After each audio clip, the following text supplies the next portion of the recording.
universitetim o'rtasida qabriston bor.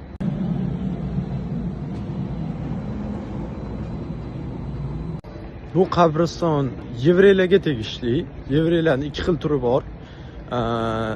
Sefardik, ikkinchisini eslay olmadim to'g'risi. Kimdir bilsa kommentlarda yozib qoldiringlar.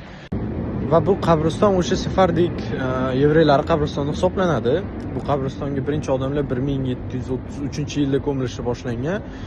1906-yil kattalari ko'mish to'xtatilgan, 1918-yil yosh bolalari ko'mish to'xtatilgan. Keyinchalik bu qabristonning atrofida ko'p binolar qurilishi boshlangan. Misol uchun mana bizning univers o'zi ham qurilishi boshlangandan keyin bu yoqdagi 7000 ta o'sha groblari Essexga ko'chirilgan. Va bu yoqda eng oxirgi 1865 dan 1918-yilgacha ko'milgan odamlar qolgan xolos.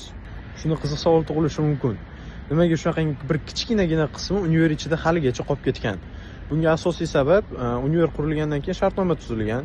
Ya'niki o'sha bir qismi univers ichida qoladi. Bu ularga o'sha yevreylarning tarixini eslatib turish uchun. Agar bu ma'lumot sizlarga qiziq bo'lgan bo'lsa, like va podpiskani bosib qo'yinglar.